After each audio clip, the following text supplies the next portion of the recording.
ওকে, তো good evening সবাইকে আবারও। তো আমরা আছি হচ্ছে ফোর্থ উইকের রোমান্টিক পোয়েট্রির লাস্ট তিনজন কবির উপরে। গত ক্লাস পর্যন্ত আমরা লর্ড বাইরন এবং শেলি এ দুটো নিয়ে কথা বলেছিলাম।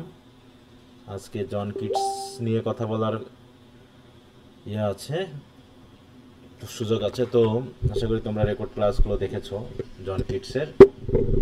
সাথে সাথে শেলি এবং বাইরনের আশা করি পড়াগুলো হয়েছে। আর পরীক্ষাটা আমাদের 15 তারিখে নেওয়ার কথা থাকলেও আমরা আসলে তোমাদের 2 দিন একটু বেশি দিব। এটা হচ্ছে আমরা 17 কবে বলেছিলাম, 17 না 16 তারিখ বলেছিলাম নিব, বলো তো। স্যার 2 দিন বাড়া দিতে চাইছিলেন। 2 দিন বাড়ায় দিতে যাচ্ছিল। তাহলে তোমাদের হচ্ছে পরীক্ষাটা তাহলে বুধবারে নেওয়া হবে, ঠিক আছে। আমরা পরীক্ষাটা 17 তারিখে নিব। 15, 16, 17 তারিখে আমরা টেস্টটা নেওয়ার চেষ্টা করব, চতুর্থ সপ্তাহের। সেই হিসাবে তোমরা পড়ো। তো আজকে আমরা দেখি প্রিভিয়াস কোনো বিষয়ে সমস্যা থাকলে তার সাথে জন কিটস এগুলো নিয়ে আমরা একটু কথা বলি। প্রথমে তো হচ্ছে লর্ড বাইরন বা শেলি সম্পর্কে যদি কারো কোনো সমস্যা থাকে একটু সবাই হাত তুলো। যার যার সমস্যা আছে এক এক করে আমরা একটু সমাধান দেওয়ার চেষ্টা করি। স্যার হ্যাঁ বলো। আমি যদি হচ্ছে উইলিয়াম ব্লেক আর উইলিয়াম ওয়াটসন বাদ দিয়ে চারটা পোয়েট আছে এদের গুলা পড়ি তাহলে কোনো সমস্যা আছে? কথা বোঝা যাচ্ছে না তোমার। হ্যাঁ, মানে এমনিতে সবগুলাই পড়বো, বাট পরীক্ষার জন্য যদি আমি উইলিয়াম ওয়াটসওয়ার্থ আর উইলিয়াম ব্লেকটা বাদ দিই, কোনো প্রবলেম হবে? না প্রবলেম তো সেটা তোমার উপর ডিপেন্ড করবে আসলে, যে তুমি এইগুলো আবার কত ভালো করে পড়তেছো তার উপরে, ঠিক আছে তো। কারণ স্যার এগুলো তো সব একই রকমই প্রায় থিম, শেলি আর কিটসের তো সেম থিম। হ্যাঁ, থিম নিয়ে তো সমস্যা না, সমস্যাটা হচ্ছে তুমি কোশ্চেন কমন পাওয়া নিয়ে, তাই না। প্রত্যেকটা থেকেই কোশ্চেন থাকবে, কোনটা থেকে একটা করে থাকবে, কোনোটা থেকে দুটা করে থাকবে। এখন সেটা তুমি যদি ওইগুলো বাদ দিয়ে যাওয়া যখন, তখন এখান থেকে যদি একটু বাই চান্স ভিন্ন কোশ্চেন আসতে পারেও তুমি ট্যাকেল দিতে পারবা কি না, সেটা হলো ব্যাপার, তাই না। তুমি যখন আমার কোশ্চেন দেওয়াগুলো করতেছো তখন সবগুলো থেকে পড়ে গেলে তোমার একটা সেফ জোন আছে। আর তুমি যখন ওই দুটো বাদই দিবা তখন শুধু বাদ দিয়ে শুধু আমার কোশ্চেনগুলো পড়ে গেলে তো একটা রিস্ক থেকে যাচ্ছে, থাকছে কিনা বলো। কেমন হয়ে গেছে? আর দুইটা বাড়িতে এমনিতেই রিস্ক থাকে। হ্যাঁ, ভালো লাগছে না, মুখটা কেমন হয়ে গেছে। আমার কথা বুঝতে পেরেছো? এখন তুমি বাদ দিতেই পারো, সেটা সমস্যা না, কিন্তু যদি ভিন্ন কোশ্চেন চলে আসে যেগুলো বাদ দিচ্ছ না, সেগুলো থেকে তুমি ট্যাকেল দিতে পারবা কি না সেই কনফিডেন্স নিয়ে তারপরে কাজ করবা, ঠিক আছে। স্যার থিম তো কোশ্চেনে যেটা থিম থাকে সেটা তো মেবি সেমই থাকে, তেমন এটা খুব চেঞ্জ তো হয় না আসলে, মানে ওর মধ্যে থেকেই তো কোশ্চেন করবে তাই না? হ্যাঁ, কোশ্চেন তো তোমার থাকবে, কিন্তু কোশ্চেন লিখতে পারতে হবে তো, তাই নাকি। কোশ্চেন তো প্রতি বছরই কেউ ভালো রেজাল্ট করে, কেউ খারাপ রেজাল্ট করে। কোশ্চেন কমন পাইলে কি ভালো রেজাল্ট হয় বলো। না স্যার। কোশ্চেন কমন পাইলে তো ভালো রেজাল্ট হয় না, তোমাকে তো লিখতে হবে। সেই স্ট্যান্ডার্ড মানে তুমি লিখতে পারবে কিনা। কথা তো ঘুরে ফিরে সব একই আসে, কিন্তু একই আসে মানে তুমি যে কোশ্চেন আসবে সব এক উত্তর লিখে দিয়ে আসলে হবে বলো। না স্যার। হ্যাঁ, তুমি যদি এখন ওই যে বললাম যে ট্যাকেল দিতে পারবা কিনা, আমার কথা তুমি বুঝেছো কিনা। ট্যাকেল দেওয়া মানে কি, যে তোমার জি মতো স্যার, করে যেটাই ঘুরিয়ে, আসবে সেটা করতে হবে। হ্যাঁ তোমার কোশ্চেন অনুযায়ী তুমি লিখতে পারছো কিনা সেটা হলো বড় কথা। সব সব কোশ্চেনে তো একই কথা আসতেছে, কিন্তু সব কোশ্চেন একই কথা আসলেও উত্তরটা কি একই একই জিনিস হচ্ছে ঘুরে ফিরে বলো, না একটু হলো পার্থক্য না স্যার, থাকতেছে। একটু পার্থক্য হ্যাঁ, আছে। তার ওই পার্থক্যটুকু দিতে পারলেই তুমি পারবা, এটা হলো বড় কথা, ঠিক আছে। হুম। জি স্যার। যেটুকু পার্থক্য থাকলে একটা কোশ্চেনের সাথে আনসারটা মিলবে, সেই জায়গায় দিতে পারলেই হবে। এখন তুমি ওই ইডিপাস রেস ঘুরে ফিরে একই গল্প দিয়ে দিচ্ছ, তাহলে তো হবে না। গল্পের মধ্যে থেকেই আসবে সব কিছু, কিন্তু তোমার কোশ্চেন অনুসারে হতে হবে তো। এটা তো তোমরা অনেকেই করতে পারতেছো না। অনেকে উত্তর লিখতেছো ঘুরে ফিরে সে সামারি হয়ে যাচ্ছে। সামারি মানে তো উত্তর না। সামারিটাকে ঘুরিয়ে তোমার উত্তরের সাথে মিলিয়ে দিতে হবে, তাহলে তো হবে, তাই না। হুম। জি স্যার। আচ্ছা, তবে আমার মনে হচ্ছে যে দুটা বাদ দিও না, একটা বাদ দাও, ঠিক আছে তো? দুটা বাদ দিলে তুমি বিপদে থাকবা। জি স্যার। একটা কোনটা বাদ দেওয়া ভালো হবে? সেটা তোমার উপর ডিপেন্ড করবে যে তুমি আসলে কোনটা ভালো বুঝতেছো। এমন তো না যে কোনোটা থেকে আসবেই না, প্রত্যেকটা থেকেই আসবে। এখন তোমার কাছে যেটা ভালো মনে হচ্ছে, কারো কাছে ওয়ার্ডসওয়ার্থ ভালো লাগে, কারো কাছে শেলি ভালো লাগে, কারো কাছে বায়রন ভালো লাগে, যার কাছে যেটা ভালো লাগে, কারণ তোমার পড়তে কোনটা তুমি স্বাচ্ছন্দ্য বোধ করো সেটার উপর তুমি ডিপেন্ড করে নিবা, তাই না? আমি বলে দিলে তো হবে না এটা, কারণ এটা এক একজনের কাছে এক একটা ভালো লাগে। বুঝতে পারছো? হুম। স্যার সবগুলাই সুন্দর। সেটা বললে তো হবে না, তারপরে ভালো লাগার মধ্যে একটা ব্যাপার আছে না? যে স্যার বায়রন মকিং এর জন্য সেটা ওখানে ফানি কিছু আপনার কমিক্যাল সিন থাকে। হুম, তো ওই জন্য যার যেটা ভালো লাগবে আর যেটা ভালো লাগবে না তার ভিতর থেকে একটা তুমি বাদ দিয়ে দিতে পারো, এটা আমি আগেও বলেছি। হ্যাঁ, প্রত্যেকটা টেক্সট থেকে স্যার। তুমি একটা বাদ দিতেই পারো, সেটা নিয়ে কোনো সমস্যা না। হ্যাঁ বলো। মানে বললাম স্যার যে প্রশ্নের যে মানে কবিতার গুলার সামারি ঠিক আছে সোজা, কিন্তু প্রশ্নের ধরন অনুযায়ী লিখতে গেলে তখন আসলে বোঝা যায় সহজ না কঠিন। না সেটা তো এরকম বললামই তো। সামারি তো সবাই জানে। হ্যাঁ, সামারি তো গল্প তো সব ঘুরে ফিরে একই জিনিস, কিন্তু তোমরা এই সামারি লিখে আসো আর পরে আন্দোলন করবা, ঠিক আছে তো? সেটাই। স্যারদের বিরুদ্ধে যে কি হচ্ছে। এই যে থার্ড ইয়ারে স্যার এই যে যেমন অনেকে যে ভালো পার্সি রেজাল্ট দিছি, করেছে, আবার অনেকে খারাপ রেজাল্ট করেছে, তাই না? হ্যাঁ, অনেকে ভালো রেজাল্ট জি করেছে, স্যার। অনেকে খারাপ রেজাল্ট করেছে, অনেকে ফার্স্ট ক্লাস পাওয়া স্টুডেন্ট খারাপ করেছে, অনেকে ফার্স্ট সেকেন্ড ক্লাস পাওয়া স্টুডেন্ট ফার্স্ট ক্লাস পেয়েছে। এটা তোমার হচ্ছে তুমি একবার ভালো রেজাল্ট করে তোমার যে ভাবসাব হয়ে গেছে, ওই ভাবসাবই বলে দিবে যে তুমি পরের বছরে কেমন করবা, ঠিক আছে তো? জি স্যার। এই যে থার্ড ইয়ার এবার দেখতেছি, হ্যাঁ ভালো স্টুডেন্ট, আমি তো প্রধানত দেখাচ্ছ অনেক যারা 3.25 এর উপর আছে, আমি তো তাদের কাছ থেকে মানে কি বলবো টাকা নিই না, কিন্তু টাকা নিই না বলে তারা ক্লাসও করে না। বুঝতে পারছো? আমি তো পরের ইয়া থেকে আর এই সুযোগ দিব না, এই সুযোগ রাখবো না। কারণ অনেক 3 পাওয়া স্টুডেন্ট খারাপ করতেছে, তারা এখন মানে পণ্ডিত হয়ে গেছে, তারা এখন সব জানে। তোমাদের এই সেকেন্ড ইয়ারেরও অনেক আছে, অনেক পণ্ডিত আছে। বুঝতে পারছো? তারা মনে হবে যেন ফার্স্ট ইয়ারে পেয়ে গিয়ে সেকেন্ড ইয়ারে সব মনে হচ্ছে নাকে মুখে এমনি হয়ে যাবে, ঠিক আছে? তারা ঠিক মতো ক্লাস করে না, মানে কি কি বলবো যে মানে মনে হচ্ছে যেন সব তারা পেরে গেছে। আমি এই সিস্টেমটাও আগামী ইয়া থেকে আমি কাজে লাগাবো না, ও দিয়ে আমার খুব একটা উপকার হচ্ছে না। যে ইন্টারেস্টের জন্য, যে ব্যাপারের জন্য আমি এই কাজগুলো করতেছি, সেই কাজের সেই সফলতা আসতেছে না। বুঝতে পেরেছো? হুম। জি স্যার। সব তোমরা হচ্ছে স্যার আমার politicize দেখা হচ্ছ। আপনি ফার্স্ট যে অনলাইনে হয়তো বা এরকম করে ইয়া করেন যে গিফট হিসাবে দেন, বাট এইভাবে তো কেউই দেয় না। সেটা তারপরও দেওয়া না আমরা দেওয়া সেটা সমস্যা না আমার, বললামই তো, আমি আমার জীবনে অনেক বিষয় চিন্তা করেছি যেগুলো আমার কাছে মানুষের ক্ষেত্রে মানে একটা, আমার কাছে মনে হয়েছিল এরকম করলে কেমন হয়, কিন্তু আলটিমেটলি সেটার ফলাফল জিরো হয়েছে, ঠিক আছে তো? আমার অভিজ্ঞতা আসলে মনে হয় খারাপ। বুঝতে পেরেছো? আমি বরং চিন্তা ভাবনা একটু মনে হয় একটু মানে কি বলবো, একটু পাগলা টাইপের।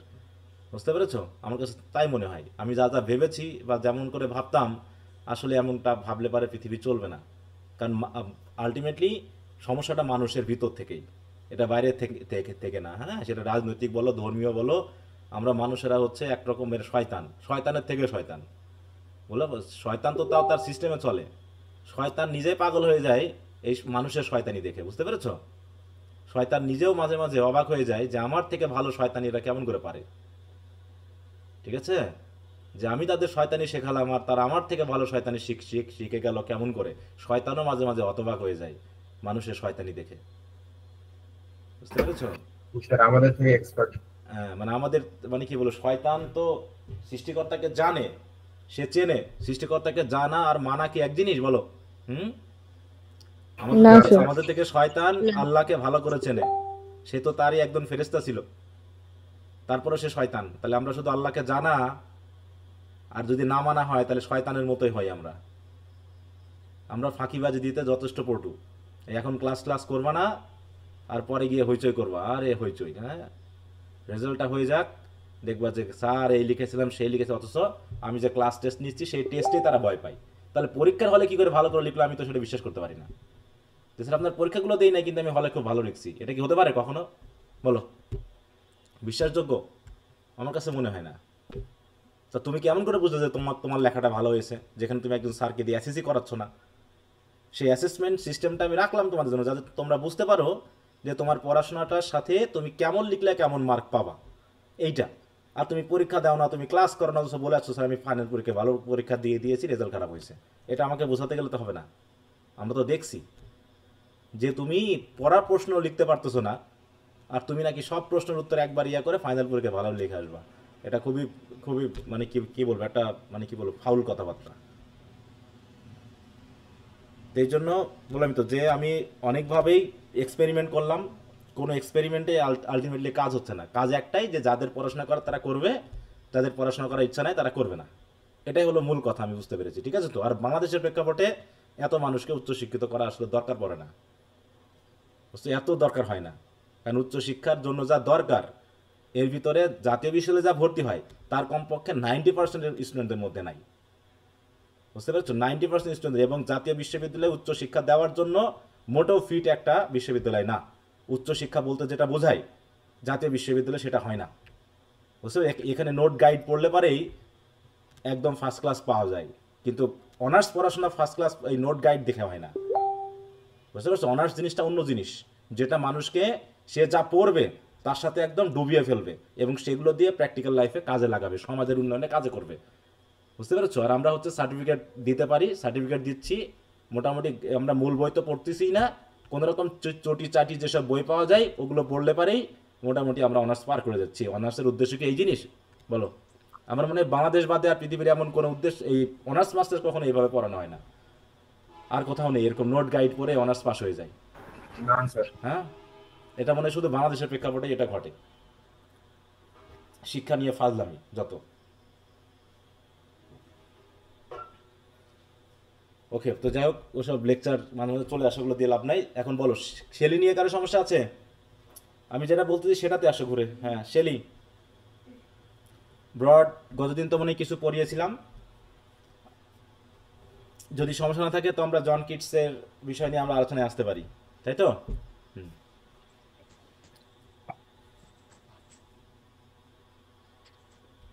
তোমরা কেউ সংকেত দিচ্ছ না, তার মানে কি হয় পড়ে বুঝেছো, আর না হয় বোঝোইনি, যে কোনো একটা ঘটনা ঘটবে, মানে পড়োইনি, তাই তো? না স্যার, পড়ছি। না স্যার, পড়ছি। আচ্ছা, তাহলে সমস্যা নেই, তাহলে শেলি পর্যন্ত সমস্যা নাই, আমি ধরলাম। ওকে, তাহলে আমরা জন কিটসের যে কবিতাগুলো আছে সেগুলো নিয়ে আলোচনা করি। কয়টা কবিতা জন কিটসের আছে তোমাদের টোটাল? 4টা।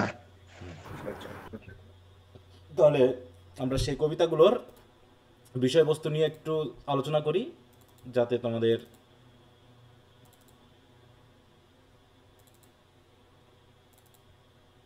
আচ্ছা, আর একটা কথা তোমাদের একটু বলে রাখি, সেটা হলো যে তোমাদের sociology of Bangladesh and Bangladesh society and culture, এগুলোর উপরে এটার কত নম্বর ইয়া চলতেছে? 7-8? জি স্যার। আচ্ছা, বরং আমি তোমাদের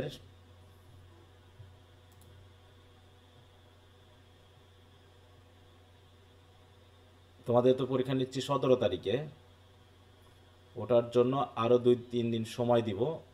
যারা পড়েছো আশা করি ধারাবাহিকভাবে। প্রথম এখানে আছে টোটাল কয়টা চ্যাপ্টার? 8টা না 10টা চ্যাপ্টার আছে বলো তো? 10টা করে আছে। 10টা করে? আচ্ছা, তাহলে প্রথম 5টা চ্যাপ্টারের টেস্ট আমরা নিব হচ্ছে স্যার 19 তারিখে। শুক্রবার। ওই দিন শুক্রবার, তাই তো? আরও একদিন সময় দিই, সমস্যা না। শনিবারে নিব, ঠিক আছে তো? শনিবারে মানে আরও 2 দিন সময় দিলাম। তার উপর ভিত্তি করে প্রথম 5টা চ্যাপ্টারের উপরে একবারে পরীক্ষা নিব, যেমনটা এখানে নিচ্ছে তেমন, ওইরকম। হ্যাঁ, সংক্ষিপ্ত, ব্রিফ, শর্ট এবং ব্রড মিলে, মনে থাকবে? জি স্যার। আমি এখানে লিখে দিব, সমস্যা না, আমি লিখে দিব। আচ্ছা, তো প্রথম কবিতা হচ্ছে আমাদের ওড অন মেলানকলি। বলো, মেলানকলি কি জিনিস? স্যার, দুঃখ, বেদনা, দুর্দশা। আচ্ছা, মেলানকলি মানে হচ্ছে কি বলবো, থটফুল Sadness. স্যাডনেস। হ্যাঁ, থটফুল স্যাডনেস। শুধু স্যাডনেস বললে হয় না, মেলানকলি বলতে বোঝায় যে কোনো বিষয় নিয়ে গভীর চিন্তা সহ যে স্যাডনেসটা আমাদের ভিতরে আসে, বিশেষ করে কোনো কিছু না পাওয়া, তাই তো? কোনো কিছুর মানে ব্যর্থতা বা কারো কাছ থেকে পাওয়া কষ্ট, এগুলোর উপর ডিপেন্ড করে মেনলি হয়ে থাকে। তো এই ওড অন মেলানকলিতে মেলানকলিকে কি বলে সম্বোধন করা হয়েছে বলো? এটা কি পার্সনিফাই করা হয়েছে না বলো? জি স্যার। হ্যাঁ, এটাকে পার্সনিফাই করা হয়েছে। এবং বিশেষ করে কবি বলতে চাচ্ছেন প্রথম স্টেঞ্জাতে তিনি কি বলেছেন, যে যদি কেউ মেলানকলি বা দুঃখের মানে কি বলবো, দুঃখ পেতে চায়, তাহলে তাকে কি করতে হবে বলো? তাকে কি করতে হবে? দুঃখ পাওয়ার জন্য দুঃখর যে সহজ উপায়গুলো আছে নাকি, সেগুলোর জন্য ভাবলে হবে না। দুঃখটাকে পেতে হলে আমাদের কি করতে হবে বলো? গ্রহণ করে নিতে হবে দুঃখটাকে। না, বরণ করলে হবে না, বরং যা কিছু সুন্দর, যা কিছু আনন্দদায়ক, সেখানে থাকতে হবে। বুঝতে পেরেছো? দুঃখ ভোলার জন্য কবি এখানে যে সিস্টেমগুলো দিয়েছেন, হ্যাঁ, যেখানে ওই যে ওলফসবেইন, নাইটশেড, ইয়েবেরিজ, হ্যাঁ, বা রুবি গ্রেভ, এগুলোর মাধ্যম দিয়ে মানুষ কি চায় বলো? মানুষ অনেক সময় কিছু মুক্তি চায়, তাই না? রিলিফ অফ স্যাডনেস আর পেইন, এগুলো থেকে মুক্তি পায় মানুষ। কেউ সুইসাইড করে মুক্তি পায়, তাই তো, কেউ ওলফসবেইন, তাই তো, সেই ড্রিঙ্ক করে, কেউ নাইট শেড মাথায় বেঁধে, ঠিক আছে, এইভাবে করে কি করে মানুষ মোটামুটি ভুলতে চায়, অ্যাভয়েড করতে চায়, তাই না? এগুলো হচ্ছে কি avoiding pain also means avoiding life. অতএব মানুষ কি করতে চায়? অ্যাভয়েড করতে চায়। কিন্তু কবির মতে কি, মিলানকলিকে কি করতে হবে? আমাদেরকে গ্রহণ করে নিতে হবে, কারণ এটা ইনএভিটেবল, তাই না? মিলানকলি কি, এটা একটা inevitable part of life. We can never, তাই তো, avoid it, we can never be able to flee from it. দেখো, এখান থেকে আমরা পালিয়ে যেতে পারবো না। কারণ কি, আমরা যেটা আশা করি, কি আমরা কি কখনো দুঃখ আশা করি বলো? না স্যার। আমরা দুঃখ আশা করি না, সুখ আশা করি, কিন্তু সুখের পাশেই কি দুঃখের অবস্থান। অতএব আমরা সুখের আশা করছি মানেই, কিছু সময়ের জন্য সুখ পাচ্ছি মানেই বুঝতে হবে কি, তারপরে আমাদের দুঃখের হাত ধরতে হবে। অতএব এই ক্ষেত্রে কবি বলছে, দেখেন, যে in the second stanza Keats advice when melancholy arrives one should turn to beauty rather than flee from it. He uses rich sensory imagery, না, তিনি দেখিয়েছেন যে মানে কখন আমরা মেলানকলিক ফিটটা আরো বেশি করে পেতে পারি, যখন কেউ তার বিলাভেডের, হ্যাঁ, চোখের দিকে তাকিয়ে, পিয়ারলেস আইস দিকে তাকিয়ে তার সৌন্দর্যকে কি করছে, সে ফিড মানে কি এনজয় করছে। বা হচ্ছে সে যখন একটা গোলাপ ফুলের সৌন্দর্য দেখছে, সে যখন রেইনবো স্যান্ডের উপরে, হ্যাঁ, যে স্যান্ড ওয়েভের উপরে যে রেইনবো কালারটাকে দেখতেছে, এগুলোর পাশেই বুঝতে হবে কি দুঃখ আছে। কারণ কি, এগুলো বেশিক্ষণ থাকবে না, তাই না? কি বলো? এগুলো যেহেতু বেশিক্ষণ থাকবে না, তাই কি অটোমেটিক এই জয়, এই বিউটি, এদের পাশে আমরা কার অবস্থান পাবো বলো? কার অবস্থান হবে? দুঃখ কষ্ট। দুঃখ, তাই তো। তাই বলছে, by immersing oneself in beautiful transient experience the intensity of melancholy can be transform into an appreciation for life splitting moment. অতএব আমরা যদি মেলানকলিকে গ্রহণ করে নিই, তাহলে বরং আমাদের জীবনটা আরো বেশি সহজ হয়ে উঠবে। Here Keats also reflect on the paradox that beauty and sorrow coexist. কারণ দুইজন অবস্থান করে একই সাথে। Beauty fades, love can lead to heart attack and joy is temporary. সব কিছুই সংক্ষিপ্ত সময়ের জন্য, কিন্তু দুঃখ আমাদের পার্মানেন্ট, নাকি? দুঃখ থাকবেই। Yet this very impermanence is what makes, দেখো, দেম প্রেশিয়াস। আর এই সংক্ষিপ্ত সময়ের বলেই এগুলো আমাদের কাছে আরো বেশি মূল্যবান হয়ে ওঠে। Thus, when one embraces beauty at its height, one inevitably feels the shadow of its losses. হ্যাঁ, অতএব যখন কেউ বিউটিকে এনজয় করছে, যখন সে দুঃখ কষ্টকে, এই আনন্দকে বেশি পরিমাণে কাছে টানতেছে, বুঝতে হবে দুঃখকেও সে খুব কাছে টেনে নিয়ে আসতেছে। তাই বলছি কি, the nature of melancholy in the final stanza Keats explain why melancholy is inseparable from joy. He personifies beauty, joy and pleasure as figure who always carry a hidden sadness. হ্যাঁ, বলছে এই যে, হ্যাঁ, যে she dwells with beauty. she মানে কে বলো? কে? Nature, হ্যাঁ, melancholy নাকি? তাহলে মেলানকলি ডুয়েলস উইথ বিউটি, যে বিউটি অবশ্যই ডাই হয়ে যাবে। অ্যান্ড জয়, সে duels with joy whose hand is ever at his lips bidding at you. আর যে জয় সবসময় প্রস্তুত বিদায় জানানোর জন্য। অতএব যত বেশি আমরা বিউটি এবং জয়ের প্রতি আগ্রহী হব, বুঝতে হবে তত বেশি আমরা কি এই বিউটির জয় পাবো না দুঃখকে পাবো বলো? দুঃখ পাবো। তাই বলছি কি, this the awareness that beauty will fade and joy will end makes them more intense in the moment. Kids conclude that the person who truly understand life is the one who accepts this reality and can burst joy's grape against his palate fine. এখানে যে এক্সাম্পলটা দেওয়া আছে তাই না, যে জয়ের যে grape সেটাকে সেই ব্যক্তি মানে গ্রেপের যে স্বাদ, আঙ্গুরের যে স্বাদ সেটা সেই ব্যক্তি ভালো এনজয় করতে পারে যার প্যালেটটা ভালো, তাই তো? কারণ সেই প্যালেটে চাপ দিয়ে জিভের সাথে ওই যে মুখের উপরের যে তালু, সেই তালুটাকে চাপ দিয়ে যখন এটা আমরা ফাটিয়ে ফেলি, তার যে রস যখন বার হয়, কি মজা লাগে নাকি? আমাদের জিভে যখন রসটা পড়ে তখন যেমন আনন্দ হয়। তাই বলতেছে যে ব্যক্তি জয় এবং বিউটিকে কি করতে পারবে, মোটামুটি গ্রহণ করতে পারবে, সাথে সাথে দুঃখকেও, সেই মেনলি পুরো লাইফটাকে এনজয় করতে পারবে।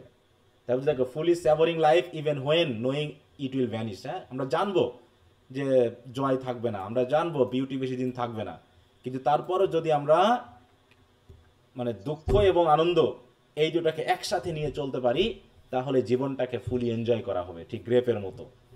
কারণ কি শুধু গ্রেপে মজা থাকলে তো হবে না, জিভেও তো মজা থাকতে হবে নাকি বলো?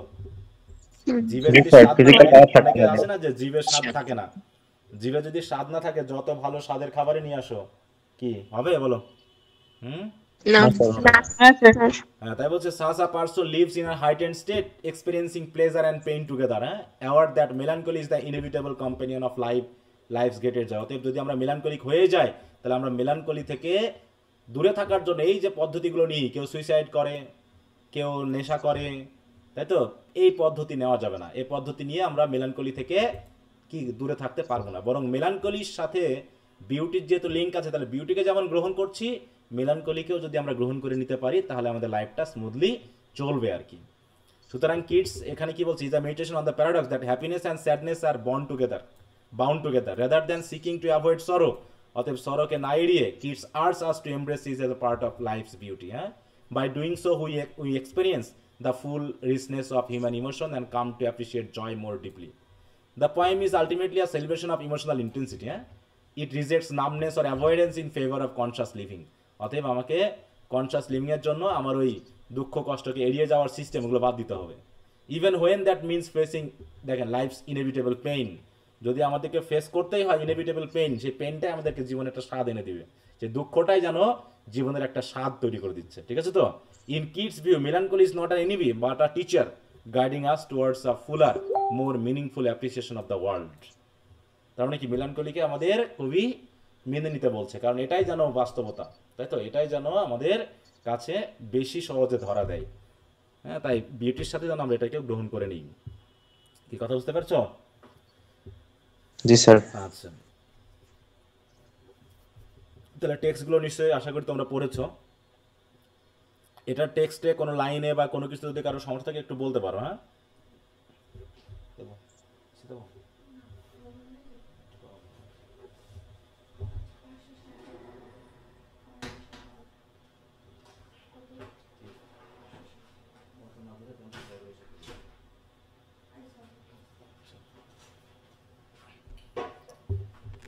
সবাই কি শুনতে পাচ্ছ আমাকে? জি স্যার। একটু ওয়েট করো, দাঁড়াও।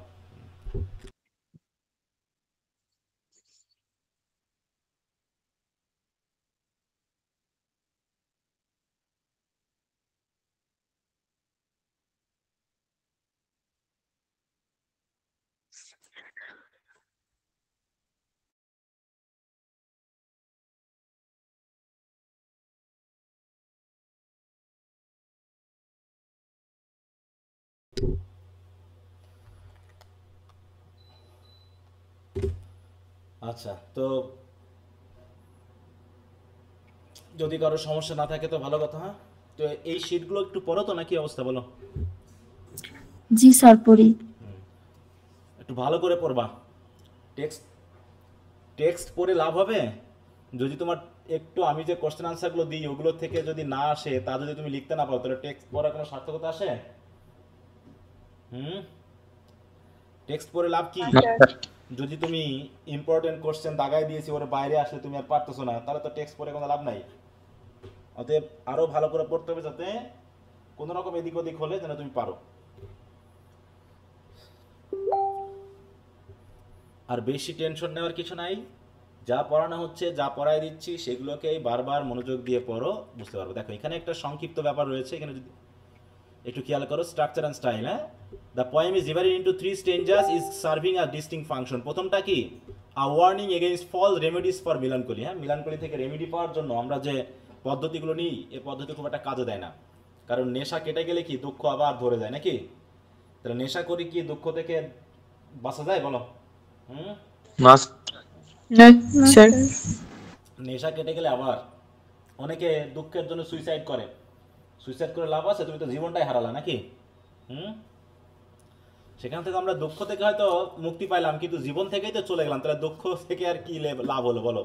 হ্যাঁ, দুঃখ থেকে দূরে থাকতে গিয়ে যদি জীবনটাই হারিয়ে ফেলি, তাতে কি কোনো লাভ আছে? হ্যাঁ, তোমার জীবনই তো যেখানে নাই সেখানে দুঃখের ব্যাপারটা কি যায় আসে? তারপরে সেকেন্ড স্টেজে দেখি advice on how to engage with beauty in Times of sorrow. দুঃখের সময় আমরা কিভাবে বিউটির সাথে এনগেজ করব। আর শেষে হচ্ছে কি, যে জয় এবং মেলানকলিকে আমাদের সাথে নিয়ে চলতে হবে, কারণ inextricable link between joy and melancholy, একটা লিঙ্ক আছে। অতএব একটার স্বার্থে আমাদের আরেকটাকে গ্রহণ করে নিতে হবে, কিছুই করার নেই। কিছু কিছু ইয়ে আছে না, যেমন হচ্ছে কিছু কিছু ফল আছে, দেখবা যে চিবাতে চিবাতে প্রথমে ভালো লাগলেও পরে আবার খারাপ লাগে নাকি? পরে কিন্তু আবার কিছু কিছু ফল আছে প্রথমে খারাপ লাগলো, যত চিবাতে থাকবা তত বেশি স্বাদ আসে, আছে না? যেমন হচ্ছে হ্যাঁ, তা ওই রকম ব্যাপারটা, যে তোমাকে একটা জিনিস গ্রহণ করতে হবে, আলটিমেটলি আরেকটা জিনিস এসে যেতে পারে। সবকিছুতে তুমি একদম ঠিক আছে আনমিক্স ব্লেসিং পাবা না, সম্ভব না। এই জন্য ওকে, তো ঠিক আছে, এরপর আমরা পরবর্তী যে কবিতাটা আছে সেটা একটু দেখি। Ode on a Grecian urn. Grecian urn, Grecian urn কি বলো? গ্রেশিয়ান বলতে কি বোঝানো হয়েছে এখানে? স্যার যেটাতে অ্যাশ রাখে সেটা গ্রিসের একটা অ্যাশ রাখা পাত্র। প্রথমত হচ্ছে আর্ন মানে কি, আর্ন ইজ আ পট নাকি, বা holder of ashes of a cremated person. হ্যাঁ, একটা ক্রিমেটেড পারসনের অ্যাশগুলোকে রাখা হয় যে পাত্রে, সেটাকে বলা হচ্ছে আর্ন।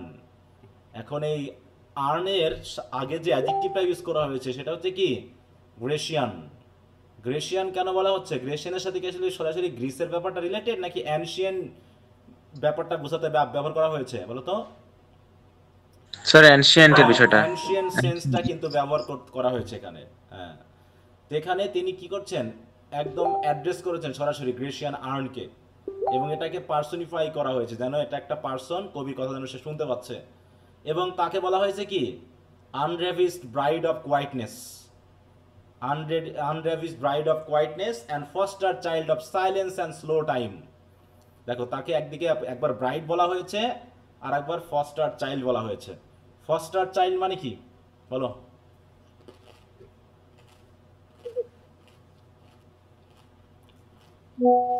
ফস্টার চাইল্ড বুঝো? পালিত সন্তান। হ্যাঁ, পালিত সন্তান, নিজের না, তাই তো? নিজের না, অন্যের সন্তানকে যখন লালন পালন করা হয় সেটা ফস্টার চাইল্ড। তাহলে গ্রেশিয়ান আর্নকে বলা হচ্ছে সাইলেন্স এবং স্লো টাইমের ফস্টার চাইল্ড। আর তার বিয়ে হয়েছে কার সাথে বলো? কার সে? বউ কার? বউ বা কোনে কার বলো? গ্রেশিয়ান আর্ন যেটা ওটা। হ্যাঁ, ওকে কোন, এই যে টার্ন করা হয়েছে না, এ তো বিপ করলে তোমাদের পারবো না, যা দিয়েছে মনে সেটুকুই ফোকাস দাও, আর বাকিগুলোকে ফোকাস করো না। স্টিল আনরাভিস ব্রাইড, কার ব্রাইড এটা বলো? কার ব্রাইড? সাইলেন্ট, কোয়াইটনেস, কোয়াইটনেস, তাই তো? কোয়াইটনেসের ব্রাইড, এবং ব্রাইডটা কেমন? আনরাভিসড, মানে they have been married but they didn't have any physical relation yet, মানে আনরাভিসড, তাই তো? এখনো আনরাভিসড হয়নি, তার মানে এখনো সে কুমারী আছে, ব্যাপারটা এরকম, মানে সে এখনো নষ্ট হয়ে যায়নি, এটা বলতে ব্যবহার করা হয়েছে। কথা বুঝতে পারছো? ঠিক এইটা যে গ্রেশিয়ান আর্নের যে অবস্থা ইনট্যাক্ট, সে প্রথমে হাজার হাজার বছর আগে যেভাবে তৈরি করা হয়েছিল এখনো সে তেমনই আছে, এবং সে সময়ের সাথে সাথে ওই রকম ভাবেই টিকে আছে। আর তার যে বডি, তাই তো, সেই তার পাত্রের গায়ে যে সকল ছবি বা ইমেজগুলো আছে সেই ইমেজগুলো যেন বিভিন্ন গল্প বলে যাচ্ছে সময়ের সাথে সাথে। ঠিক আছে তো? কবির বয়স হচ্ছে মনে করো 20 বছর, তাহলে সে হয়তো 20 বছর ধরে পৃথিবীতে আছে, কিন্তু এই আর্নের বয়স হয়তো আরো কয়েক হাজার বছর। তাহলে কয়েক হাজার বছর ধরে এই আর্নটা এখনো টিকে আছে। কথা বুঝতে পারছো? জি স্যার। এবং যেহেতু তার গায়ে যে স্টোরিগুলো আছে এগুলো যেন একটা হিস্ট্রি বহন করে, তাই না? তাই তাকে কি বলে সম্বোধন করা হচ্ছে? The urn is described as a sylvan historian. হ্যাঁ, সিলভিয়ান হিস্ট্রিয়ানও বলা হচ্ছে। দেখো অনেকভাবে কিন্তু ব্রিফ কোশ্চেন কিন্তু বিভিন্নভাবেই এগুলো এসে যেতে পারে, একটু খেয়াল করতে হবে। হ্যাঁ, এই জন্য টেক্সটগুলো বারবার একটু পড়তে বলি। হ্যাঁ, এগুলো একটু খেয়াল করো। দেখো এখানে প্রথমে কি বলা হচ্ছে যে thou still আনরাভিস bride of quietness, thou foster child of silence and slow time, আর হচ্ছে কি দাউ সিলভিয়ান হিস্ট্রিয়ান, যে ভালো মতো who canst thus express of power tale more sweetly than our rhyme. হ্যাঁ, আমাদের কবিতা দিয়ে আমরা যে টেল বলতে না পারি তার থেকে তুমি খুব ভালো করেই তোমার এই টেলগুলোকে এক্সপ্রেস করতে পারো। ঠিক আছে তো? অতএব তোমার এই যে লিপ ফ্রেন্ডস মানে পাত্রের গায়ে যে সকল ছবিগুলো আছে, ইমেজগুলো অঙ্কন করা আছে, সেই ইমেজগুলো দিয়ে আসলে তুমি কি বোঝাতে চাচ্ছ?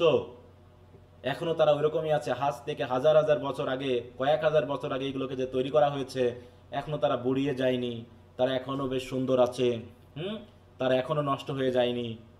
তাই কবি সেটা প্রশ্ন করছে নাকি যে its carved figure seem to narrate a pastoral story beautifully than poetry ever could. The speaker wonder about the identities of this figure. তারা কি গড নাকি মর্টাল, মানে গড নাকি দেবতা নাকি মানুষ, এবং তারা কোথা থেকে এসেছে, কোথাকার তারা? হ্যাঁ, এরকমভাবে প্রশ্ন করছে। এবং শেষ পর্যন্ত কবি কি করছে যে এখানে যে ইমেজগুলো আছে সেই ইমেজগুলোর সৌন্দর্য বর্ণনা করেছে। একজন পাইপার পাইপ করছে, বাঁশি বাজাচ্ছে, সেটা কবির কাছে খুব ভালো লাগছে। যদিও তিনি সেন্সুয়াল ইয়ার দিয়ে শুনতে পাচ্ছেন না, কিন্তু হয়তো ইনার ইয়ার দিয়ে বা মন দিয়ে তিনি সেগুলোকে ফিল করছেন। এছাড়া একজন ইয়ং তাই তো লেডি পালাচ্ছে, আর একজন তাই তো ইয়ং বয় কি করছে, তাকে ধরার জন্য চেষ্টা করছে। একজন কিস করতে গিয়েও পারছে না, তাই তো? তার মানে কি তার লেডি এখনো সুন্দর আছে, এটা বলে তাকে সান্ত্বনা দিচ্ছে যে হয়তো তুমি তাকে কিস করতে পারছো না, কিন্তু সে তো সারা জীবন কি থাকবে বলো, বিউটিফুল থাকবে। এটাই তোমার জন্য বড় পাওয়া। চিরকুমার না, চির সুন্দর। হ্যাঁ, চির সুন্দর থাকবে, তাই না? যে his beloved will never fade or age and their love will remain forever. এবং তুমি তাকে কিস করতে পারো, তাতে কি হয়েছে, কিন্তু তোমাদের যে জায়গাটা, হ্যাঁ, যে জায়গায় তোমাদের আটকে ফেলা হয়েছে, এটা তোমরা আজীবন থাকবে, তাই না? অতএব এখানেই তোমাদের পাওয়া। কবি এটা প্রথমে ফিল করছে না যে এরা এরকম হতে পারলে ভালো হতো, তাহলে আমি আজীবন এরকমই থাকতাম, আমার বয়স বাড়তো না, আমি অসুস্থ হইতাম না, ইত্যাদি ইত্যাদি। এবং শেষে কি আরো হ্যাপি বলছে না ওদেরকে? দেখো হ্যাপি, গাছপালা, লতা পাতা, ফুল সব কিছুকে সে হ্যাপি বলতেছে। যে বাঁশি বাজাতো তাকে হ্যাপি বলতেছে, বুঝতে পারছো? কিন্তু এখানে একটা কম্পারিজন নিয়ে আসা হয়েছে, তাই না? এদেরকে হ্যাপি বলার উদ্দেশ্য কি? মানুষের জীবনটাকে সে নিজে অসুখী। বলছে this idealise love exist outside the human experience of change and decay. কারণ কি our real human passion though intense eventually cools and leaves behind sorrow. যে আমাদের ভিতরে হয়তো থাকে, ভালোবাসা থাকে, প্যাশন থাকে, কিন্তু সেটা খুব তাড়াতাড়ি শেষ হয়ে যায়, এক্সজস্ট হয়ে পড়ি আমরা, এবং ডিসস্যাটিসফ্যাকশন চলে আসে, বুঝতে পারছো? তাই বলছে the love on the urn remain pure and unspoiled far above the flaws of human reality. তাহলে মানুষের বাস্তব জীবনে যে সকল ফ্ল আছে, এই আর্নের গায়ে যে সকল ইমেজ বা গল্প আছে, এদের হয়তো সেই ফ্ল বা ফল্ট নেই। এই জন্য কবি কি করছেন, তাদেরকে আইডিয়াল বলতেছেন, তাদেরকে হ্যাপি বলতেছেন, বুঝতে পারছো? তো এই পরেরটাও একই ঘটনা এসেছে। পরেরটা দেখানো হলো যে রিচুয়ালে যাচ্ছিল, তাই না? তারা একটা হেফার বা একটা গরু নিয়ে বা গরুর বাছুরকে নিয়ে হয়তো বা তারা কোনো একটা শহরের বাইরে যাচ্ছিল কি করার জন্য, স্যাক্রিফাইস করার জন্য। ঠিক আছে তো? তারা তাদের উদ্দেশ্য কি, পিওর উদ্দেশ্য না, যে তারা গডের উদ্দেশ্যে বা দেবতার উদ্দেশ্যে তারা একটা স্যাক্রিফাইস করার জন্য যাচ্ছে। এখানে কারো মনে আপাতত অপরাধ নেই, সবার মনেই এখন পবিত্র, যে সবাই একটা পবিত্র রিলিজিয়াস কাজ তারা করতে যাচ্ছে, নাকি? এরকম ভাবে দেখাচ্ছে যে ছবির। তবে এই যে তিনি পিছনে সবাইকে সুন্দর বলতেছেন, সবাইকে ভালো বলতেছেন, কিন্তু তার পিছনের দিকে তাকালে আমরা অন্ধকার দেখতে পাবো। হ্যাঁ, ঠিক বাতির নিচে কি বলো, বাতির নিচে অন্ধকার থাকে। হ্যাঁ, তাই বলতেছে যে এই যে মানুষগুলো আমরা হ্যাপি বললাম, সুখী বললাম, কিন্তু আদৌ কি তারা সেই ফিলিং গুলো কি ফিল করতে পারবে বলো, যে ফিলিং এখানে দেখানো হয়েছে? এই যে রিলিজিয়াস পার্সন গুলোকে তারা রিলিজিয়াস উদ্দেশ্যে যাচ্ছে, কিন্তু তারা কি আদৌ ওই রিলিজিয়াস যে রিচুয়াল সেটা কি পারফর্ম করতে পারবে? বলো, তারা কখনোই পারবে না। অতএব sir. যদি ওটা করতেই না পারে তাহলে এই জায়গায় আটকে থেকে লাভ কি, তাই না? হাফ ডান অবস্থায় রেখে তো লাভ নাই।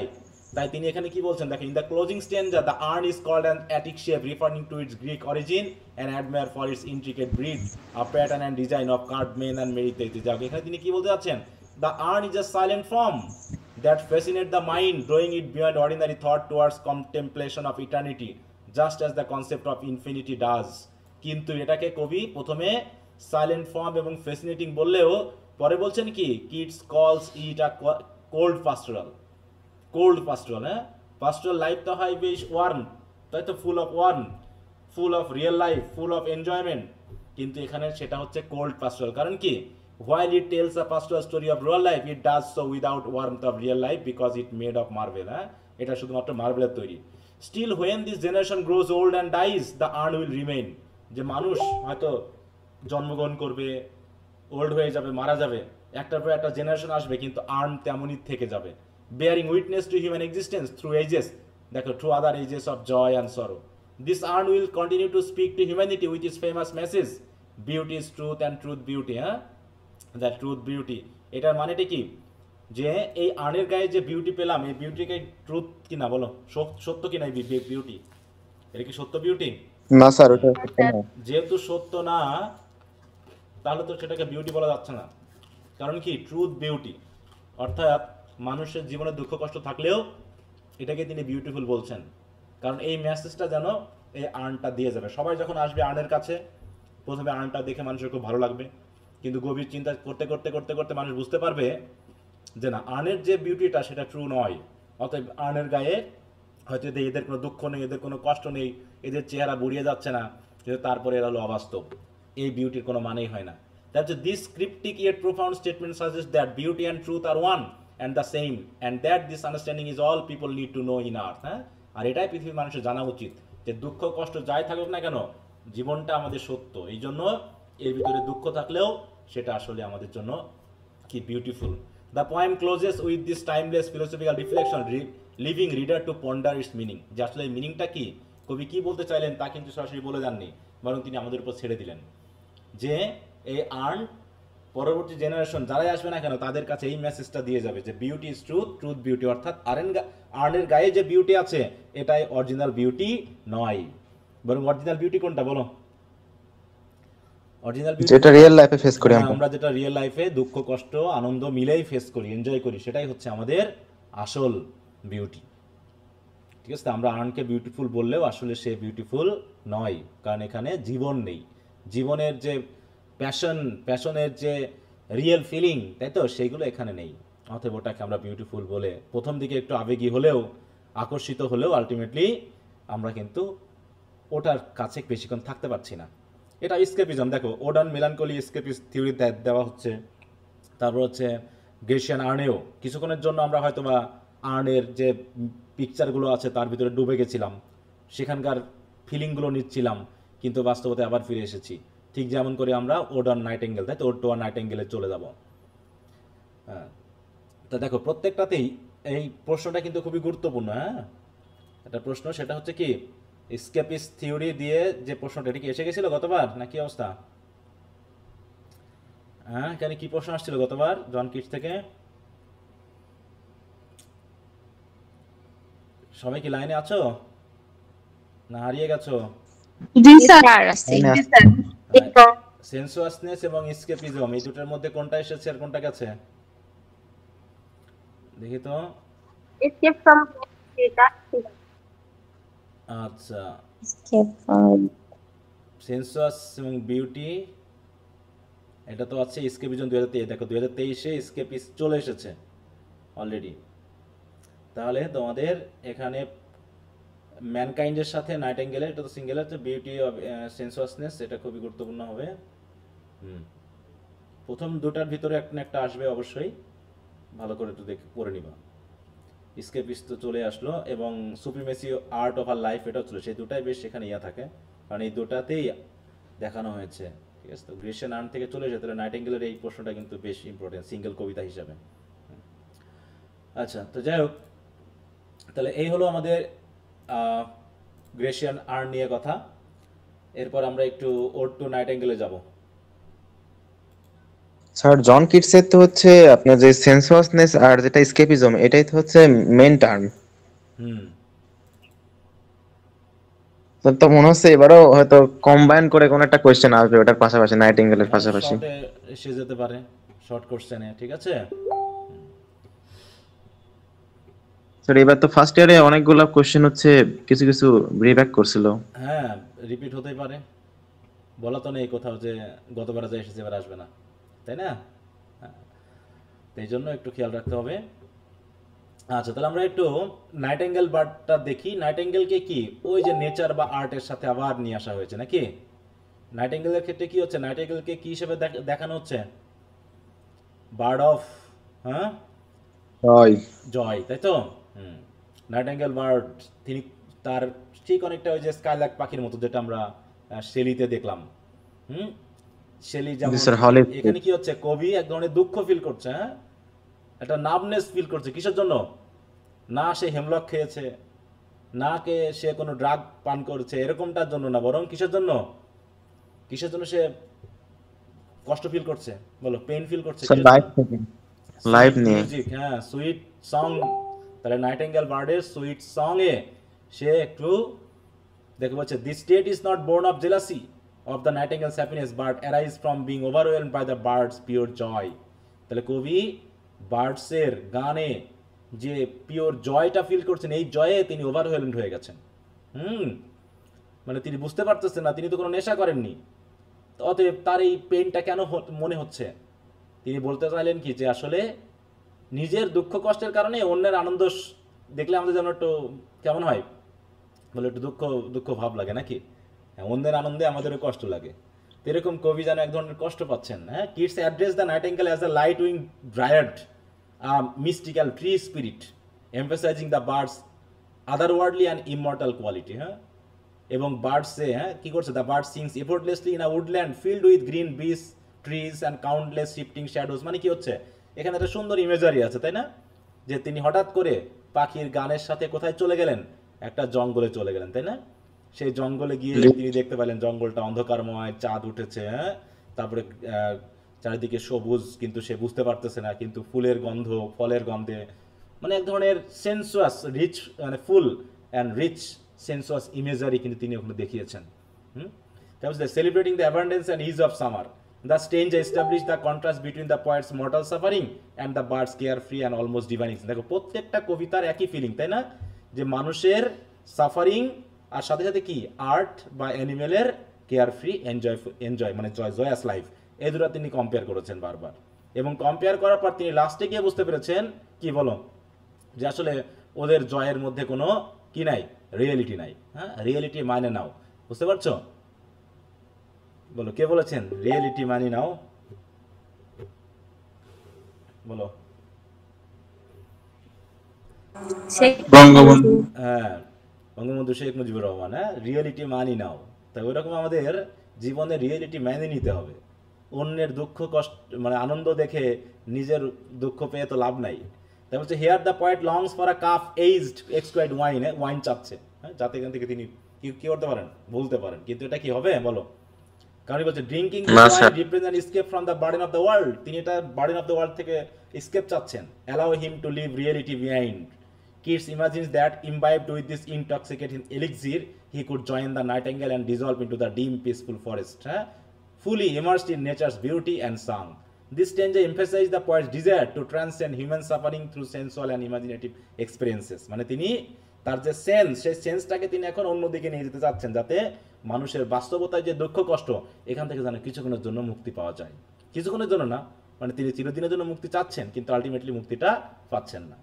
অন্যদিকে Keats contrast the nightingale's care free existence with the harsh realities of human life. হ্যাঁ, এখানে তিনি দেখিয়েছেন যে কিটস কিভাবে, মানে নাইটেঙ্গেল কত জয়াস সং সে গাচ্ছে, এমনভাবে গাছে যেন সে যেন কোনো দুঃখ কষ্ট জানেও না, কিন্তু মানুষের মধ্যে কত দুঃখ কষ্ট, না, মানুষের মধ্যে অসুস্থতা আছে, ক্লান্তি ভাব আছে, তারপরে উদ্বিগ্নতা আছে, সব কিছু আছে।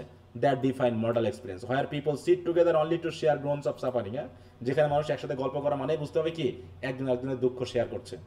Old age brings trembling and decay, মানুষ বৃদ্ধ হয়ে যায়, ইউথ কি হয়ে যায়, তাড়াতাড়ি বুড়িয়ে যায়, তার ইয়ুথফুলনেস শেষ হয়ে যায়, পেল অ্যান্ড গোস্ট লাইক হয়ে যায়, বিউটি খুব তাড়াতাড়ি শেষ হয়ে যায়, লাভ বেশিক্ষণ তার সে আবেগ ধরে রাখতে পারে না। এভাবে তিনি দেখিয়েছেন যে the stanza highlights the inevitability of mortality and human sorrow and the poet's yearning to escape this limitations, দেখো স্কেপিজম, হ্যাঁ, escape this limitations and join the bird's immortal and joyous world. তিনি বার্ডের সাথে থাকতে চাচ্ছেন। এই কথা বলার সাথে সাথে তিনি কি করছেন, সেই বার্ডের সাথে যেন তিনি যুক্ত হয়ে গেছেন। হ্যাঁ, কিসের মাধ্যমে? অন দ্য ভিউলেস উইংস অফ পোজি, মানে পোয়েট্রির মাধ্যমে, আর দ্য পাওয়ার অফ ইমাজিনেশনের মাধ্যমে তিনি বার্ডের সাথে যেন মানে চলে গেছেন।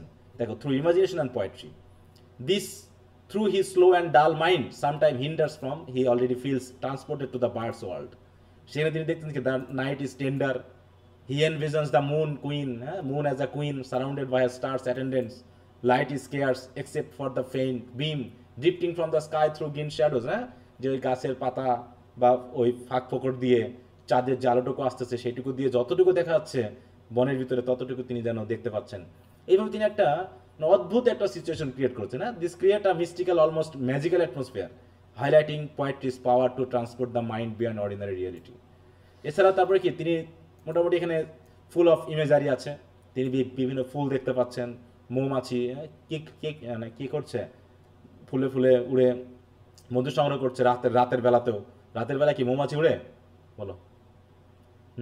না স্যার। হ্যাঁ, তারপরে কবি এখানে রাতের সেই সেন্স টেনেছে। হ্যাঁ, দেখো বিভিন্ন ফুলের কথা বলা হচ্ছে এখানে, হথর্ন, পাস্টোরাল এগ্ল্যান্টাইন, ফেডিং ভায়োলেট, হ্যাঁ, তারপর হচ্ছে দেখো পার্টিকুলার মাস্ক রোজ, হ্যাঁ, এছাড়াও the বাজিং of flies around the মানে blooms evoke the lively sensuous atmosphere of summer evenings. The stranger emphasizes kids' acute sensitivity to nature, showing that imagination allows him to experience its beauty fully even without direct sight. আর কি in this stanza the poet meditates on death, তারপর তিনি চাচ্ছেন কি যে এমন একটা অবস্থা তিনি এত সুখ অনুভব করছেন যেন তিনি এই তার সুখটাকে পার্মানেন্ট করতে যাচ্ছেন, তাই না? পার্মানেন্ট করতে হলে কি করতে হবে? এখনই মরে যেতে হবে, মরে গেলে আর কখনো এরপর আমাকে দুঃখ টাচ করতে পারবে না। তাই তিনি কি বলছেন যে অলরেডি এত আনন্দ তিনি ফিল করছেন, এত জয় ফিল করছেন যে তিনি already half in love with the ideas of painless peaceful death. তিনি চাচ্ছেন যে এই মুহূর্তে যদি মরে যেতে পারতাম তাহলে ভালো হতো, যেন কোনো কষ্টই যেন সে ফিল করতো না। Imagining it as a gentle release of his final breath, listening to the nightingale's ecstatic song dying appears more attractive, হ্যাঁ, যে পাখিটার গান শুনতে শুনতে যদি মারা যেতাম তাহলে সেটা খুব অ্যাট্রাক্টিভ হতো। As he could depart without pain while the birds continue to Singh, yet he realizes that if he dies he will no longer hear the song and would become a mere part of earth. This stranger contrasts the fleeting mortal existence of humans with the enduring transcendent beauty of the nightingale's bird. এখানে দেখানো হচ্ছে তিনি realise করতে পারছেন, শেষ দিকে একটা কি রিয়েলাইজেশন আসবে যে যতই পাখিটা সুন্দর গান করুক না কেন তার গান কি চিরস্থায়ী বলো? যে হয়তো তিনি বলবেন এই স্টেঞ্জাতে তিনি বলবেন কি যে নাইটিঙ্গেলের পাখি অনেক প্রাচীন যুগ থেকে মানুষ শুনে আসতেছে, তাই তো? এই সং সেঞ্চুরি, হ্যাঁ, its music had been heard for centuries by both empires and common people, এবং কয়েকদিনের রেফারেন্সও দেওয়া হয়েছে না। He imagine that it comforting the biblical Ruth weeping in foreign field or enchanting dreamers through magical windows overlooking perilous sea in lonely and fairy like lands. অতএব this stranger underscore the timeless universal and transcend quality of art বা হচ্ছে bird, যারা যেন timeless, এদের যে অবস্থানটা সেটা ওই প্রাচীন যুগ থেকে এখনো চলছে, শুধুমাত্র মানুষের এখানে ঝামেলা হয়ে আছে নাকি? মানুষ যেন ইমর্টাল, তারা দুঃখ কষ্ট মানে দুঃখ নিয়েই থাকে, সুখ বেশি দিন পায় না, কিন্তু এই পাখি তার যেন কোনো দুঃখ নেই, মানুষের যে দুঃখ কষ্ট সে যেন কোনোদিন শেয়ারই করেনি, তাকে টাচই করতে পারেনি। কিন্তু শেষের দিকে হবে কি? In the final stranger Keats is pulled back from his imaginative flight by the reality of his solitude, struck by the word forlorn. ওই যে প্রথম এই স্ট্রেঞ্জার শেষের দিকে ফরলন নামে একটা শব্দ ইউজ করেছিলেন, সে ফরলন মানে একাকিত্ব। তখনই তিনি কবি বুঝতে পেরেছেন ও কবি তো নিজে একাই আছেন, অতএব এত কিছু কল্পনায় ভাবলেও বাস্তবতায় তিনি একা। অতএব এই জোর করে কল্পনার মাধ্যমে সুখ খুঁজতে পাওয়া বোকামি। He bids the nightingale farewell, recognize that imagination cannot fully sustain the escape from reality. This bird's plaintive song fades over meadows, stream, hills, হ্যাঁ, সব কিছু থেকে আস্তে আস্তে কি হচ্ছে, বার্ডের সং আস্তে আস্তে ফেড হয়ে যাচ্ছে। কারণ কি এটা তিনি বাস্তবে শুনছিলেন না কল্পনায় শুনছিলেন বলো? কল্পনায় শুনছি, তাই না? The bird's plaintive song fades over meadows, streams, hills and distant valleys, Left in silence, the poet wonders whether his experience was a dream or a waking vision. এটা আসলে কি কোনো ভিজন ছিল, আমি কি জেগে জেগে দেখছিলাম, নাকি এটা একটা স্বপ্ন ছিল? Highlighting the ephemeral nature of beauty, joy and artistic inspiration. অতএব নেচারের যে বিউটি, জয়, আর্ট, এটা তো হচ্ছে ক্ষণস্থায়ী। অতএব ওইরকম করে ভেবে কোনো লাভ নেই, আছে বলো? যেখানে গেলে পারে আমরা চিরস্থায়ী সুখ পাবো, এটা কখনোই সম্ভব না, নাকি? তো এইভাবে তিনি দেখিয়েছেন যে মানুষের জীবন কি, this stanza closes with the sense of melancholy, দেখো, reflecting on the contrast between the mortal world and the nightingale immortal song. আসলে কি নাইটিঙ্গেলের সংটা কি ইমর্টাল, বলো? না স্যার। সেও তো মরে, নাকি? জি স্যার, অফকোর্স মরে, একসময় মেলোডি শেষ হয়ে যায়। হ্যাঁ।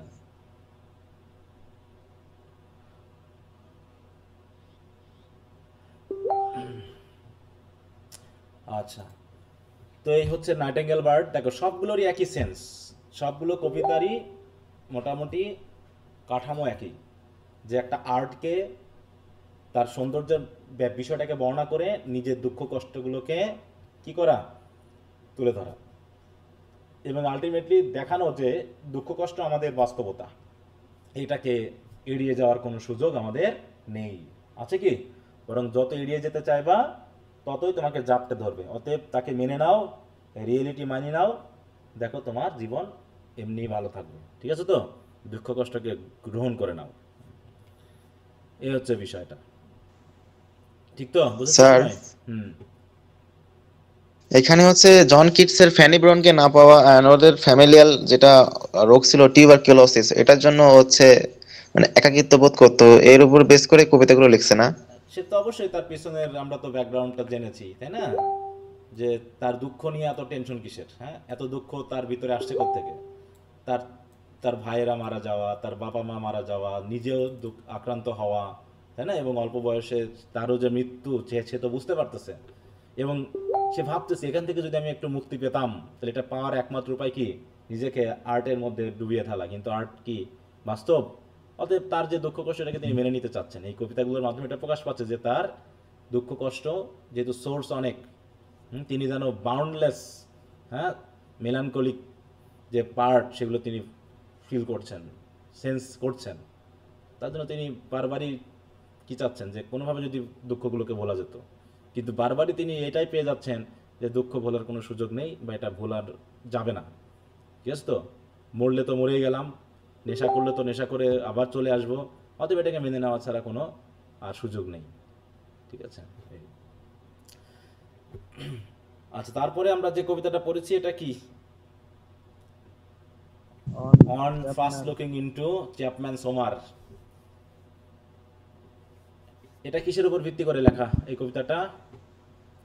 ট্রান্সলেশন পড়ার পরে এনথুসিয়াজম। হ্যাঁ, মানে হোমারের ইলিয়াড ওডিসি ট্রান্সলেশন পড়ে তিনি যে আশ্চর্য বোধ করেছিলেন, এবং তার কাছে মনে হয়েছিল কি এটা একটা বিশাল ডিসকভারি, তো সেইটাকে তিনি মেনলি তুলে ধরেছেন। যে তিনি দেখিয়েছেন যে ক্লাসিক্যাল, তাই তো, সোর্সগুলো সাহিত্যের জন্য কত মানে কি হতে পারে, রিচ হতে পারে, এবং কত মানে কি বল, হেল্পফুল হতে পারে, সেটাকে তিনি দেখিয়েছেন। এবং এটাকে আবিষ্কার করাটাকে তিনি মনে করছেন কি, যেন কোনো রাজ্য আবিষ্কার করে ফেলেছেন, না যেন তিনি কোনো বিশাল দ্বীপ আবিষ্কার করে ফেলেছেন, যেন অজানা কোনো কিছু এমনভাবে আবিষ্কার করেছেন, সেটা নতুন জগৎ, নতুন স্টেট তিনি যেন পেয়ে গেছেন। এই ফিলিংটাকে বর্ণনা করাই হচ্ছে তার এখানে। তারপরে দেখো, জন কিটস সনেট, এটা is a lyrical record of an overwhelming experience of literary Discovery.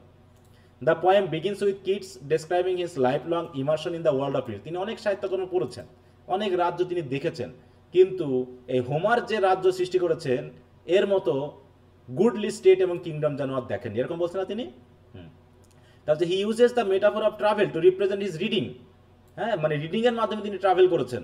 He has travelled in the realms of gold and visited goodly state and kingdom. This realms are the masterpiece of great poets, each are different kingdom in the vast empire of imagination. কারণ এক একটা সাহিত্যকর্ম মানে কি, এক একটা যেন রাজ্য, এক একটা যেন দেশ, এক একটা যেন পরিবার, হ্যাঁ, এবং সেখানে অনেক কিছু তিনি যেন পাচ্ছেন। Keats emphasized that he has been to many of these places, particularly the Western Islands, a reference to English poetry. Western মানে ইংলিশ পোয়েট্রি যেন তিনি অনেক পড়েছেন। Where poets loyal to Apollo, the Greek god of poetry, have created beautiful works. তাহলে although Keats has read widely, he admits that one great poetic land had remained unexplored for him. আর সেটা হচ্ছে কি, the world of Homer epics, the Iliad and Odyssey. The vast expanse ruled by deep-browed Homer. দেখো, যেন তার রাজ্যে Homer সৃষ্টি করেছেন, যেহেতু লিখেছেন, অতএব এটাকে যেন তিনি রুল করছেন। তাই ইলিয়াড এবং ওডিসিকে রুল করছে কে? হোমার, কারণ তার নিজের মতো করে তিনি লিখছেন। তার ইচ্ছা যেদিকে চেয়েছে, তিনি তার নায়ককে, তিনি তার হিরোকে সেইভাবে তিনি কিন্তু তৈরি করেছেন। অতএব এই ইলিয়াড এবং ওডিসি পড়ার পর তিনি বুঝতে পারলেন যে কত এক্সপ্যান্ড একটা রাজ্য এটা হতে পারে। Others had told him of its grandeur, but he had never truly bathed in its pure sin. অনেকে বলেছে ইলিয়াড ওডিসির কথা, কিন্তু না পড়লে পারে কি কেউ সেন্স পাবে বলো? আমরা যত ওডিসি ইলিয়াদের কথা বলি, তোমরা যদি কেউ না পড়ে থাকো, তোমরা কি বুঝতে পারবা বলো যে কত গর্জিয়াস একটা রাইটিং, কত অ্যাট্রাকটিভ একটা writing. In other words, he knew about Homer but had not experienced his full majesty. কিন্তু this changed dramatically when Keats reads দেখো George Chapman's Elizabethan translation of Homer. Chapman's version written in powerful, energetic, bold language brings Homer alive to him in a way no other translation had done. এই Iliad এবং ওডিসি নিয়ে অনেকে translate করেছে, তাই তো pope করেছে সহ, কিন্তু চ্যাপম্যানের মতো যে ট্রান্সলেশন এরকমটা আর কেউ করেনি। Keats feels as if Homer is speaking directly through Chapman's voice, and the experience fills him with awe and wonder. তিনি চমকে যাচ্ছেন, অবাক হয়ে গেছেন। এবার তিনি ডেসক্রাইব করছেন যে কেমন ভাবে, যেমন একজন ব্যক্তি বা একজন হচ্ছে তোমার ডিসকভারার, কোনো কিছু ডিসকভার করলে যেমন একটা বোধ করে, যেমন একটা আশ্চর্য বোধ করে, যেমন একটা জয় ফিল করে, তিনিও তেমনি ফিল করেছিলেন। এই জন্য এখানে কিছু রেফারেন্স দেওয়া হয়েছে। To describe the intensity of this revelation, Keats turned to powerful comparison. First he likens himself to an astronomer, some watcher of the skies, যাদেরকে watcher of the skies বলা হয়েছে, who suddenly discovers a new planet swimming into the fields of vision. This image conveys the shock and thrill of encountering something vast and previously unknown. যে বিশাল কোনো কিছু যেটাকে জানতো না, সেটা আবিষ্কার করার কারণে যেভাবে মানুষ আনন্দ পায় সেটা দেখেন। তারপর হচ্ছে he compares himself to the Spanish explorer Hernan Cortes, though historically it was Vasco Nuño de Balbo, who stood on a peak in Darien, Panama, and gazed with astonishment at the Pacific Ocean for the first time. ওখানে দাঁড়িয়ে তিনি দেখতে পাচ্ছেন বিশাল রাজ্য, বিশাল দ্বীপ।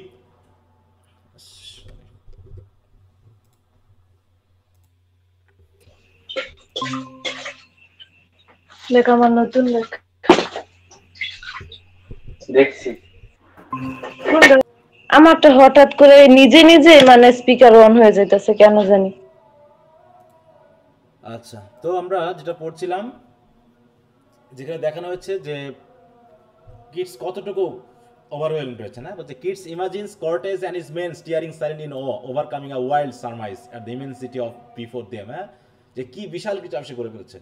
ওইরকম যারা explorer আছে, সি এক্সপ্লোরার বা হচ্ছে যারা আকাশের অ্যাস্ট্রোনমার, যারা হচ্ছে তারা নক্ষত্র দেখে, ঠিক তাদের মতো করেই তারা যখন কোনো কিছু নতুন দেখে, যেভাবে অবাক হয়ে যায়, ঠিক ওরকমভাবে দ্য পয়েট ইজ সেইং, যে আমিও অবাক হয়েছি after reading or going through the Iliad and Odyssey written by Homer but translated by Chapman.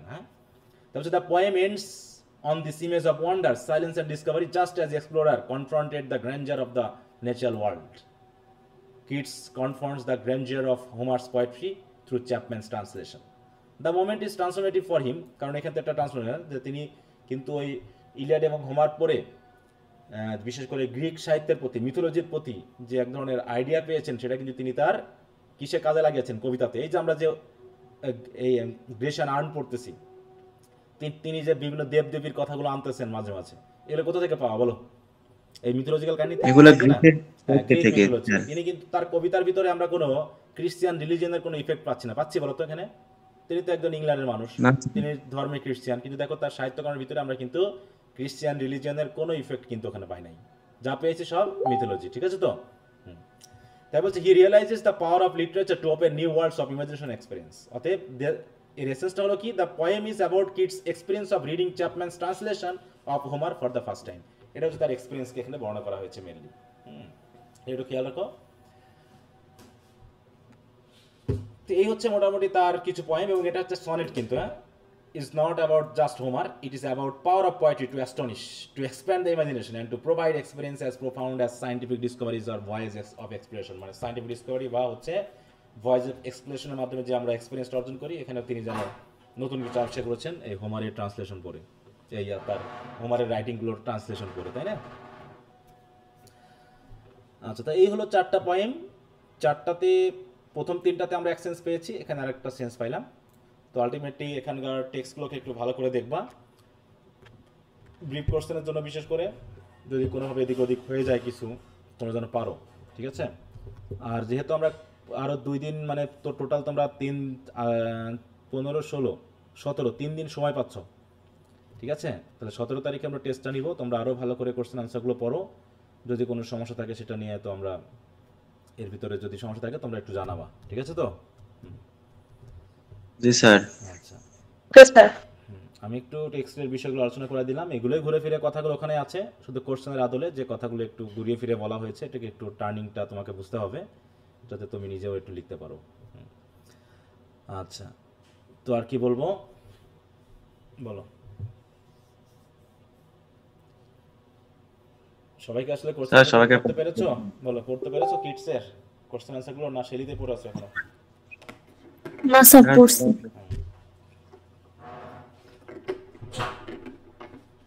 আচ্ছা, তো যদি সমস্যা না থাকে অযথা আর সময় নষ্ট করাবো না, বরং তোমরা পড়ে থাকো, পড়তে পড়তে কারো স্যার সমস্যা আপনি থাকলে তোমরা বলবা। 4টা শীট গুলো বললে আর কোশ্চেন অ্যান্সারে কোনো সমস্যা লাগার কথা না। না, ওই তো মানে মোটামুটি তোমার বইটই দরকার নেই, আমার এখানে যে শীট দেওয়া আছে, যে কোশ্চেন আনসার দেওয়া আছে, এগুলো ভালো করে পড়লেই হয়ে যাওয়ার কথা, ঠিক আছে? তো এমনকি যদি তোমার আনকমনও কিছু আসে ব্রিফ টিপ, তাও এর ভিতরে যদি এগুলো ঠিক করে পড়ো, সেগুলো পড়ার কথা। হ্যাঁ, যে আমি যেগুলো ব্রিফ দেই নাই হয়তো সেখান থেকে চলে এসেছে, এখানকার টেক্সটগুলো লাইন বাই লাইন আলোচনাগুলো ঠিকমতো পড়লে খারাপ হওয়ার কোনো সুযোগ নেই। তারপর যদি খারাপ হয় আসলে আমার কিছু করার নেই, ঠিক আছে? এবং ভালো স্যার, হ্যাঁ বলো। স্যার যারা আগে হচ্ছে টেক্সট পড়ে নাই, মানে যারা আছে প্রিপারেশন ব্যাচে আসছে বা নতুন করে পড়া শুরু করছে, ওদের জন্য স্যার এখন টেক্সট পড়তে হবে, অন্য কিছু পড়তে হবে। বাট স্যার আমাদের তো টেক্সট পড়া একবার হয়েছে, এখন যদি আপনার সেটার উপর ফোকাস করি, হ্যাঁ, তোমরা একটু আগেই আছো, কিন্তু যারা পরে এসেছে ওদের জন্য তো একটু কষ্টকর হবেই, কিছু করার নেই। হ্যাঁ, একটু তো কষ্ট করতে হবে, কিন্তু কষ্ট করলেও হয়তো আগিয়ে যাবে, অনেকে হয় এরকম। এখন বাকিটা যদি কষ্ট না নিতে পারে তাহলে তো বিপদ হয়ে যাবে।